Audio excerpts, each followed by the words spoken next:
Hey, good morning. Jason Baker here with Rise Real Estate. It is Tuesday, December 5th at 9:10 a.m.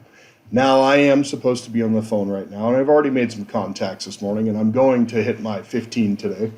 But I wanted to share, because I love to do that, some things that I'm going to be going over with my team today at our training from 11 to 12, which we do 5 days a week. So, the this is the time of year where we have to reflect upon how we have done, and we need to plan for, really, that time should have already happened. But if it hasn't happened for you, it's not too late. Something's better than nothing. And this is a tool that we use. It's kind of our quick and dirty business plan. The business plan that you stare at, even if it's just 3 or 4 things scratched down on a napkin, is better than none at all. Okay, so agents ask me quite frequently, how much should my business grow year over year? And I always say it should grow 20%. Last year, some people experienced 30 to 50 or 10 to 50% reduction in the amount of units that they closed because we went through a retraction all across the country insofar as much as the overall units that were closed. It's way down, the number of houses sold. So if we're down 20%, and you closed the same as last year, that would probably be considered beating the market by 20%, if that makes sense. Okay. It's harder to gauge also if you're just closing, which this is fine, but if you're a part-time agent, you're closing 1, 2, 3, 4, or 5 deals a year, because if you're a full-time agent doing what you're supposed to, of course, you close way more than that. But the fact of the matter is, if you're working 50 hours a week for 5 transactions a year, please call me and let me send you some stuff, okay, with all due respect. But if you find yourself closing less than 20% year over year increase, or staying the same year over year, okay, or you have plateaued after experiencing 20% growth for the first 3 or 4 years you're in the business, which is normal, something has to change. Frankly, I don't really have a filter, so I just blurt these things out. Why? Well, I kind of care how you do. In other words, you need more leverage, so perhaps you need an assistant. If you're at the 20, 15, or 20 transactions plateau and you're spending half of your time doing file busy work, what if you hired someone for $40,000, $50,000, $60,000 a year? Could you close another 8 transactions to pay them, or 5 transactions to pay them? And could that extra 20 hours a week be used in lead gen in order to go ahead and now that time should not be used for doing your nails, going hunting, or whatever else, right? Or sitting on the couch eating frickin' Pringles, right? So even though it's like, I love Pringles, I just haven't had them in about a decade, but I used to love them a lot, and I was 310 pounds. But anyways, I would take a Pringles can and like literally pop the top. It's kind of like a tennis ball, top. And I would just, I could like get it where I could just like, I could just like eat it in like 30 seconds. The whole entire thing is super healthy, no saturated fat. Yeah. But anyway, I digress. So I always like to make fun of how fat I was. So, but in other words, you need more leverage, right? You need someone to do the things that's a lower hourly rate than that. Well, I don't want to give up the control of my file. Okay, well, you're giving up the control of your life, because you're not creating the wealth you could be creating for your family. More daily contact, so get over it. More daily contacts, talk to more people every day. More lead generation time scheduled. More uninterrupted lead generation time. More lead sources. I only talk to the people I know. What do? Send them a postcard? Is that really actually talking to them? Could you maybe call them? Send them 2 postcards and give them 2 calls instead. Something, okay? To work more hours a week, to actually take this from part-time, like ancillary money, because maybe a spouse is working or something like that, to a real job. There, I went and said it. How about working with less distractions, and so on and so forth? So if you're not changing anything, how can you expect to increase your business? Magic, right? So only you know deep down what it is that you need to do or you need to change. Nobody likes to freaking hear it. Brokerages, very rarely, we run our brokerage as a team. Maybe you don't care that that's how I do it. Okay? And I always say you can always delete these emails because they're for free, and I don't have a call to action at the end of them for you to buy anything. I've never sold a CD yet ever in my life. Probably nobody would buy them, but I never have. So, but the fact of the matter is that you need to analyze that and have a discussion with yourself. Just don't do it like out loud and like move your lips where your neighbor thinks you're going crazy. Okay, but deep down, you need to have analyze what's going on here. Okay, I mean, do you even care about it? Right? Like, it's just one of those things. I just see so much part time, and that, again, it's a free country, right? But I just see so many part timers. What happens with part timers typically over time is they just leave the industry. And how does that help your clients, your past clients? They're orphaned. So don't orphan them. Work more. Okay. I want balance. Okay, great. You're either working less and being broke, so that doesn't cause balance. How about work a little more and not be broke? I'm just saying. So anyway, or do some systems, but brokerages are afraid to have a conversation with their agents because it's just recruitment and then you go run your own business. It's recruitment and you go run your own business. Maybe there's a meeting once a week. But the fact of the matter is most of them are lonely. I've been there. And most everybody's lonely. Most everybody's just doing their own thing underneath of this umbrella. It's kind of an old school model, I'm sorry. But the fact of the matter is that there's no accountability there. Like, they will never force you to go do or hold you accountable to your numbers. They simply won't do it. Why? They're afraid you'll leave if they confront you in any way, right? And they need to have a certain amount of people there.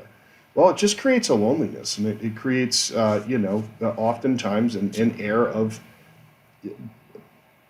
lack of production, right? So, on our team, we have standards, but we coach those standards. We don't force the standards. We coach the standards, and we coach people into those successes. But anyways, I digress. The question is, can you set aside your ego for a few minutes while you analyze this? Stop lying to your damn self, okay? You deserve better. Replace ego with skills or success, right? You can't be egotistical and truly successful because the most, I could, on speed dial, I have multiple 100 millionaires and someone with, probably a net worth of $1 billion that will text me right back. They'll probably tell me to shut up, but I still can text them. So the fact of the matter is that they are the most unegotistical people I have ever met in my life.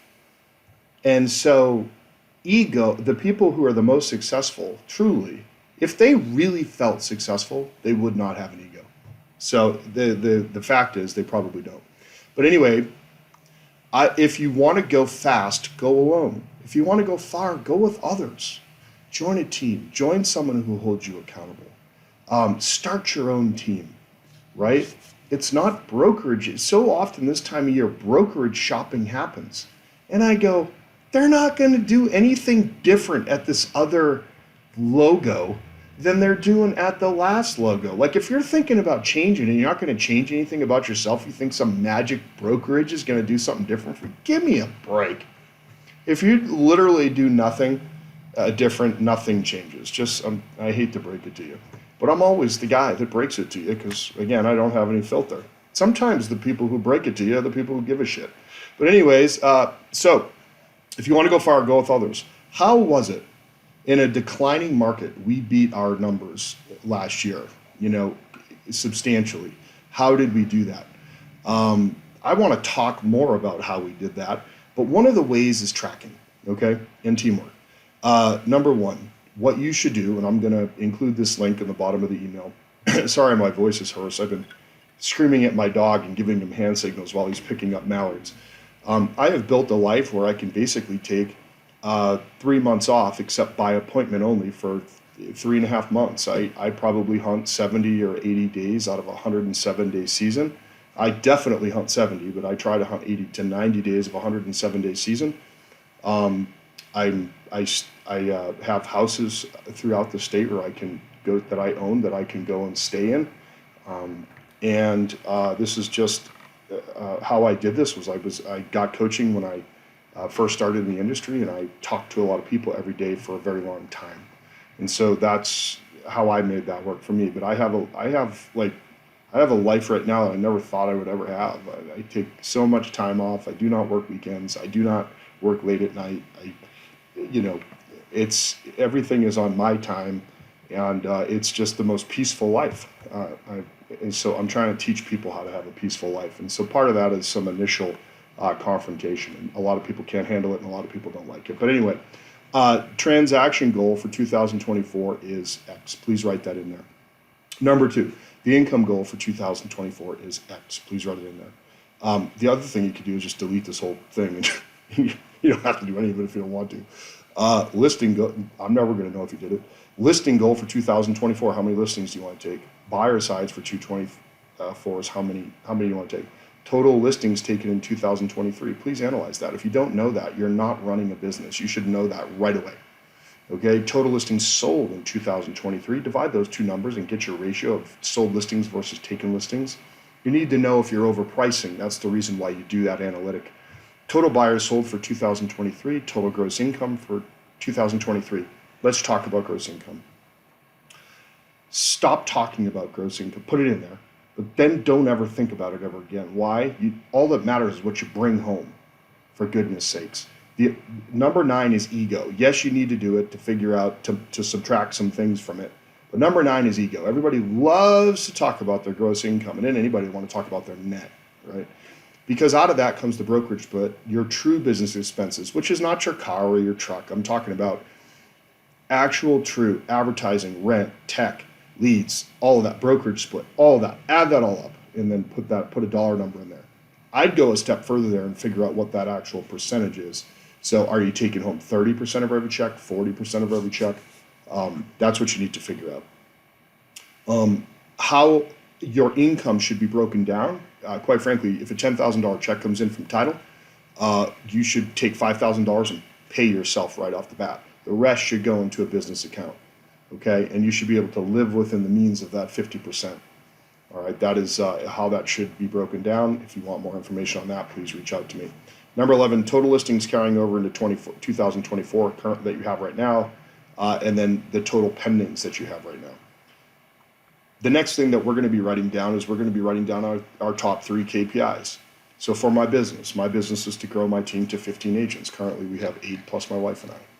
Okay, so that's my goal for 2015 is to have, when 2025 clicks over, 15 producing agents. That's my goal. Why?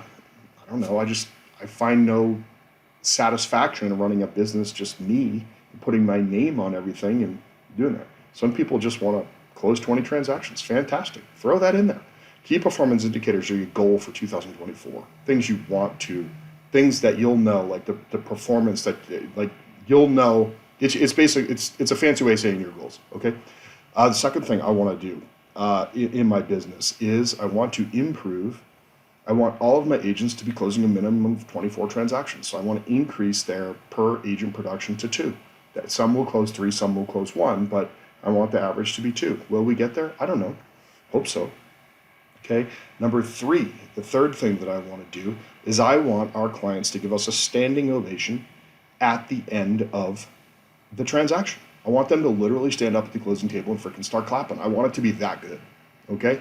So underneath of all these things, there's some subsets. You could write down, here's my thing, and here's 3 or 4 ways I'm going to get there. That's great. What are the top 3 things you need to change right now? An egotistical person would say nothing. A person who doesn't give a shit about their business would say nothing. Okay. What are the top 3 lies you keep telling yourself about the market or yourself in business in 2023? What are they? Write them in there. And what are the 3 things you did exceptionally well in 2023? Because quite frankly, you have to congratulate yourself on a daily basis and tell yourself about a win you had, however small. I can't stress the importance of that enough. So anyways, there's 14 minutes or 14 and a half minutes of your life you can't get back. But I hope one of these things helps you do better in 2024 than you did in 2023. And here's the deal. Life is messy. So is business. Get up and keep going. All right, because 2024 is going to be freaking better than 2023, and you best believe it. If you'll take a good hard look and make some changes. We all have to. You're not alone there, and if I can help in any way, let me know.